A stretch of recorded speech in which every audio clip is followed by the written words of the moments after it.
Hello viewers, my name is Panshak Jain and you're welcome to another video today. Today I'm going to talk about 6 ways to effectively communicate at your job, right? Now so I want you to imagine this.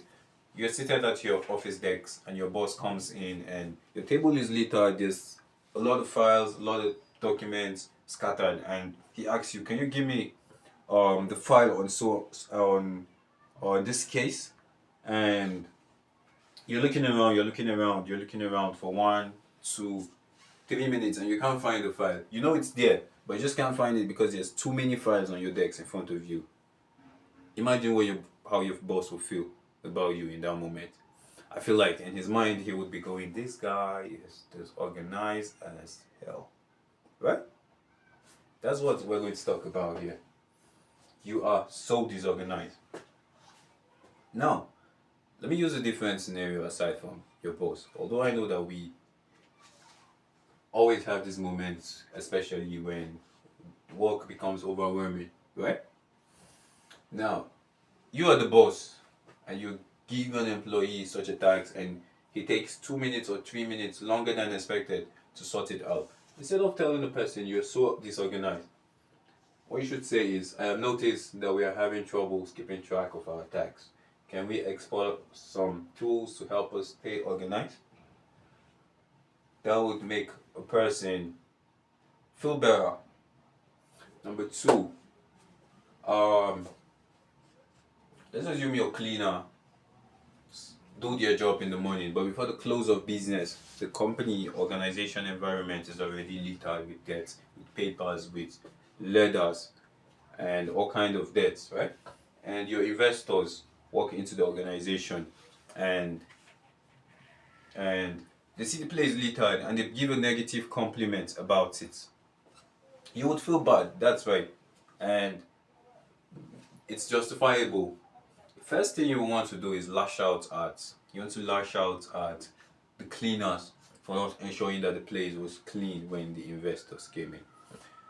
But one thing I would like you to remember is first thing I mentioned was that they did their jobs. They did their jobs, right? But probably while other co-workers came in, they ate snacks and didn't put the letters in the dustbin, or a paper they had written a note on and they disposed it carelessly, and that contributed to the death in the environment. Now, when you bring your co-workers and these cleaners together to a single place, and you're asking, who is it that has who's to be blamed for the death in this environment? One of your co-workers will probably say, the cleaners. It's their responsibility to clean this place. Why is this place dirty? As a leader, one of the ways you should speak as a leader is to say, I think we both have a role to play in this. Can we discuss how we can work together to achieve our goal? Now, when you say we both, you're talking about the employees and the cleaners, right? You're saying that we both as a team have a role to play in this. To mean that the cleaners come to work and do their job. The employees, our job is to ensure that the place remains clean even during the day or even after closing of work. Now, what you do next is, can we work together to achieve our goal? I'm using a dirty environment, but this can apply to every working situation, right? Can we work together to achieve our goal? Now, what we say is, can we work together to achieve our goal? Co-workers, can you ensure that every time you dispose of a paper or you write something and you no longer need it, can you make sure that you put it right into the bin and not just go and throw it under your desk or leave it carelessly or out in the environment, out in the open, and litter the place? Cleaners, can you ensure that after you do your work in the morning, during break hours, you can move around and pick some of the papers or dirts that were littered around the place? Can you do that? If both team agree, I assure you that the next day, even if an investor comes in surprisingly and pays you a surprise visit, you would he or she would find that the environment is clean and friendly to live in. This is one way to communicate. But if you say this is all your responsibility, you've carried the burden of the blame and you've laid it on the shoulder of the cleaners, which would make them want to also blame the co-workers. They would become defensive and they would blame the co-workers, right? You don't want that. You don't want to have a hostile working environment. Number three, you're not committed to this project. Let's say you've been working on a project with a project developer, website developer, a writer, or anything, and 3 months in, the person is not bringing in the same energy they were bringing in when they started the work. Think about this. This would frustrate you, right? It would frustrate you. What would you do in this situation? You would want to confront the person and say, you're not committed to this project as you were at the beginning, right? Instead of doing that, let me tell you what you should do. You should say, I sense that you might be feeling a bit disconnected from the project. Can we discuss ways to rearrange and find meaning in our work?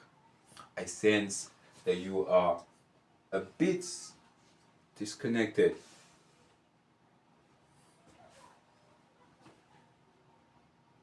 from the project. Can we discuss ways to re-engage? Make emphasis on this word, re-engage, and find meaning in our work.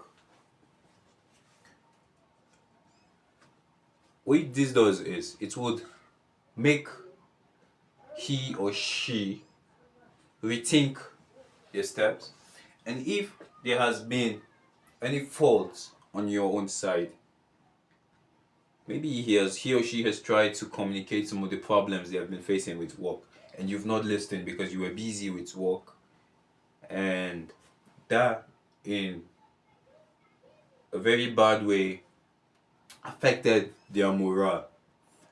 If you speak like that or communicate like that in this right way, you would encourage them to open up in a very respectful way to tell you that this is the problem I am having.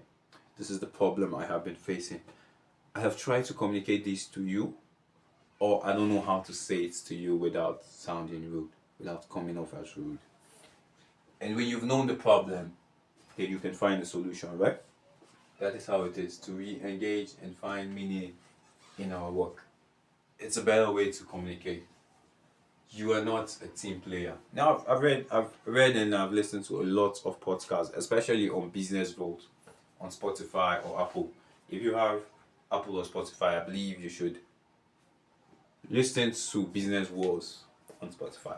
It's basically a story or series of stories of businesses and founders of how businesses came up to be till this day. And one of the things I noticed about listening to all of this is when they tell the stories of men like Steve Jobs, Mark Zuckerberg, and all, most of these men were not team players. They preferred to work in isolation. And although eventually they have built mighty companies, Fortune 500 companies, they built big companies. At the start of their careers, they were lone wolves, right? Now imagine their bosses or their team players coming up to them and saying, you're not a team player. It would come off as an attack, right? So instead of saying the same thing to your own employees at your level right now, what you should say is, I think we might have different working styles. Can we discuss how we can collaborate more effectively? Pay attention to this. Can we discuss how we can collaborate more effectively? Right? Effectively. More effectively. I think we might have different working styles. Can we discuss how we can collaborate more effectively? Right? Good. This proves that you admit that, okay, we're different people and our styles of work are different. You might like to work in the morning, I might like to work at night, especially nowadays where people work remotely. Or You might prefer to work in a serene environment, while I prefer to have my Bluetooth headphones on, playing music. Whatever works for me, whatever works for you. We do our own different things, but let's work out how we can work together and collaborate effectively to find the right result.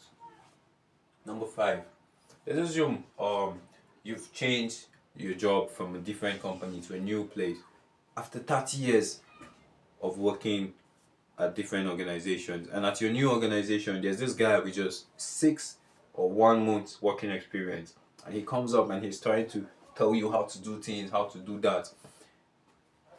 You would not be wrong if you say, I am the expert, so listen to me. You want to flex your muscles at this point, you want to flex your wealth of experience, right? That would come off as dismissive, and you don't want to be dismissive in communications. You want to be understanding. So I think what you should say is, I have some experience in this area, but I am always open to learning from others and exploring new ideas. This sounds nice. I have some experience in this area, but I am always open to learning from others and exploring new ideas. They say ideas rule the world. So you have new ideas, you become a greater ruler. Number six, I don't want to hear your excuses. You give a co-worker or an employee some assignment exercise to do and they do not do it. And you come back and you're trying to say, my auntie, I lost my aunt 2 days ago, my dog died, my cat pooed on the couch, whatever it is they're trying to say. You might get offended because you need the task you had asked them to do right now, but it's incomplete, or they didn't even try. So you want to say, I don't want to hear your excuses. What you might say is, I am interested in understanding what happened. Can you help me see this from your perspective? Right? That's a better way to communicate, because this way there's always a person's perspective, and if you can get the person to share their perspective with you, then you can influence them to work on any project you want them to do, and you can achieve maximum results. Now, I believe that if you have paid attention to all of these lessons, you might have learned a thing or two about communicating effectively at your job. I want to know if you have any questions, any contributions to this lesson, or you have any topic you would want me to make a video about. Please leave that in the comment section. But before then, can you hit the subscribe button so that you see this next time we upload a video. Thank you very much. Have a nice day.